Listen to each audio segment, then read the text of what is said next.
Welcome back, Tooth Engineers. This is Dr. Rob. Bioman.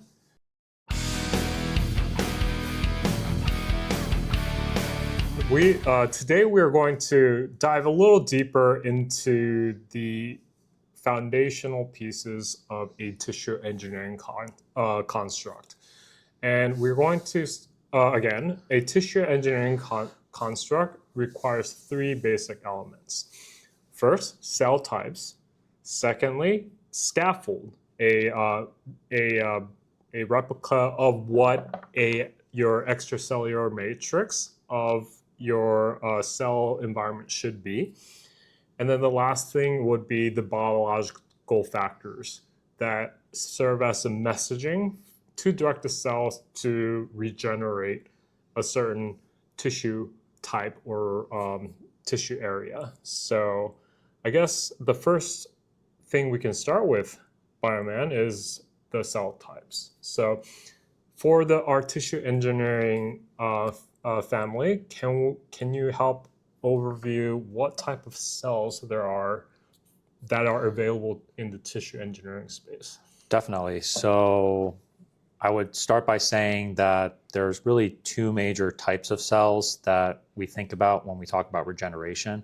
One is a stem cell and one is a fully mature cell that we can use to our advantage to generate these kind of remodeling tissue solutions so that they can elicit the function that we want.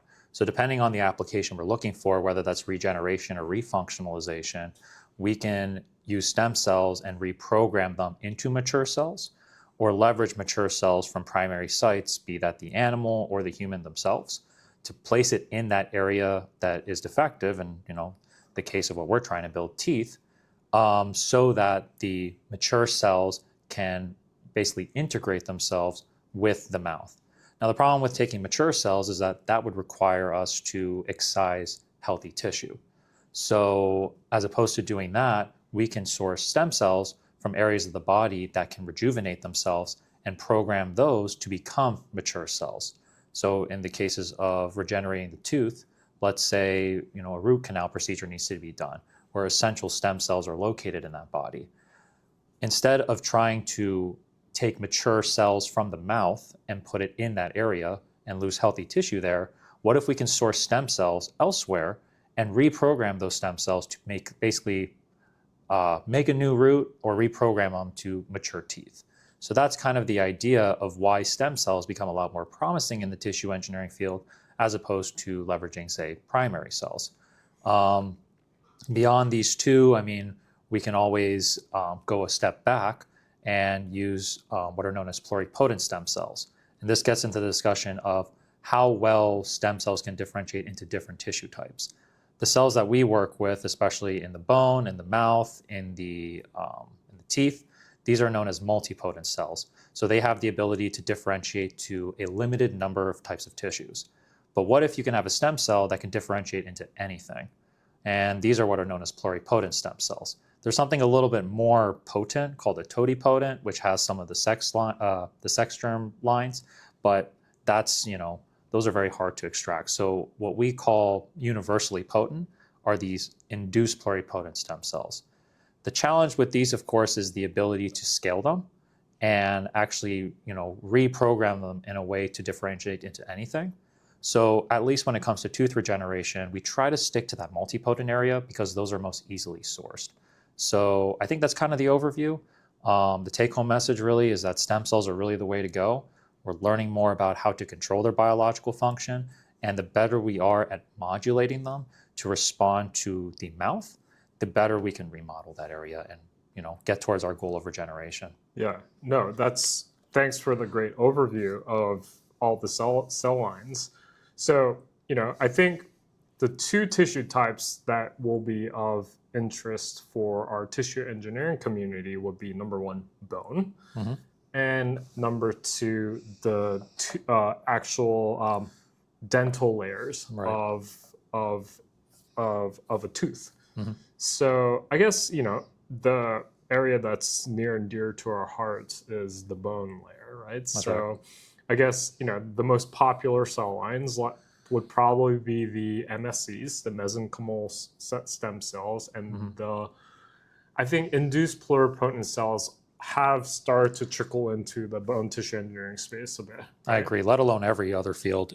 It's just, again, the challenges that make it hard to translate those cells are the ability to get them to scale, getting enough of them so that we can do the same regenerative applications as the multipotent. So while very promising, it kind of goes back to this kind of central question that makes these biological compounds and tissue engineering solutions challenging to get to market. They work very well, but can we get them to translate? Can we get them to scale? Yeah. Can we get them to be reproducible? Yeah. So let's go to, I guess, the tooth regeneration side of things. So in terms of tooth regeneration, what cell types seem to be like the leading cell lines for regenerating tooth structure? Well, fortunately, there is a stem cell niche within the tooth, which is known as the dental pulp stem cell. It has a very similar phenotype to the mesenchymal stem cell. So for our tooth engineers, among the multipotent stem cells that are out there, the mesenchymal stem cell is the most popularly used in the bone and mainly the bone and musculoskeletal areas.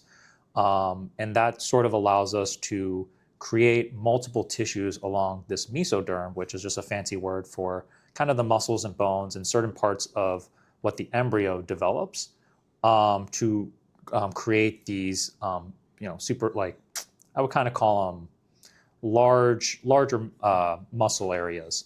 So it's the mesoderm. So it's just a certain part of the embryo during its development. I didn't mean to go to too much detail on that. Didn't need to.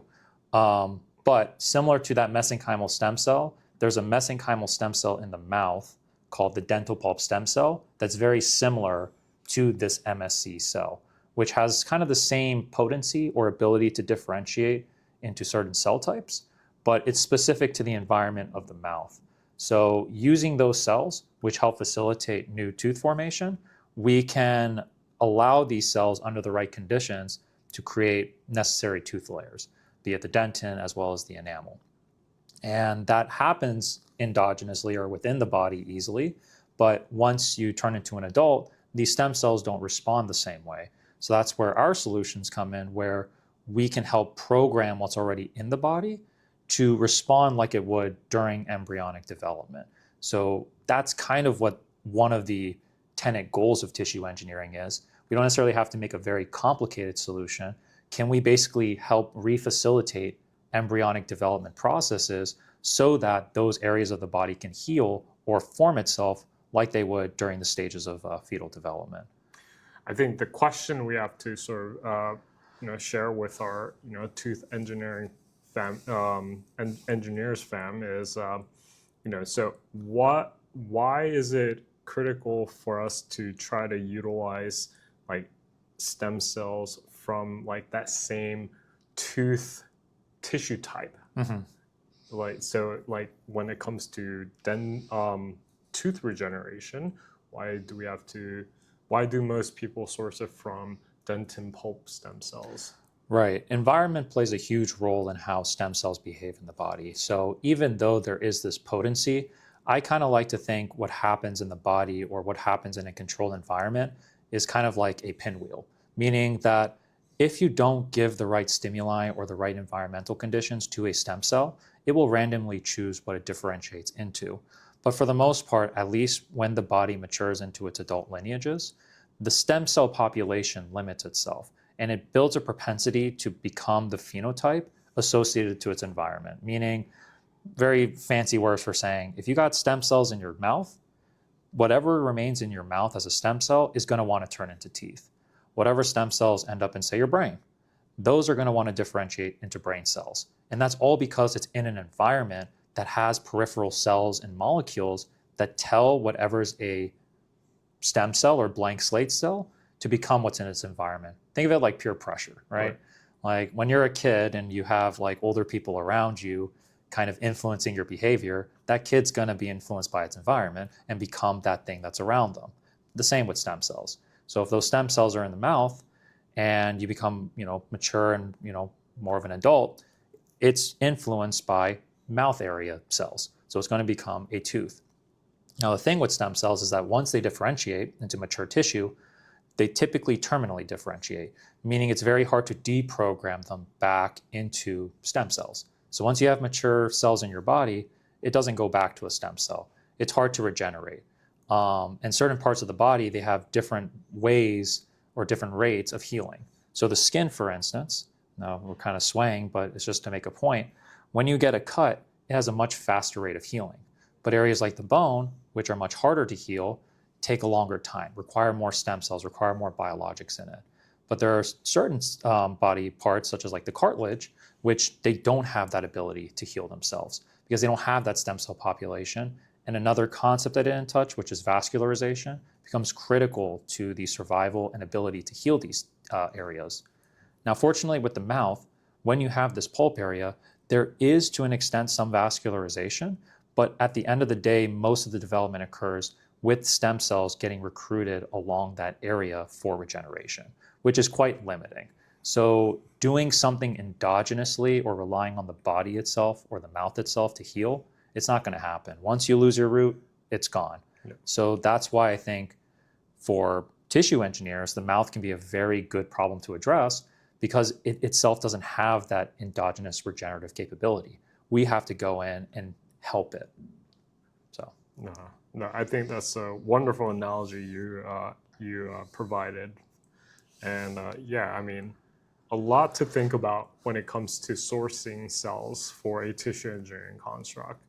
But yeah, I mean, we will get into the other two foundational pieces of tissue engineering construct in our next video, and yeah, but if you have any questions about the cell types required for tissue engineering, just leave it in the comment below.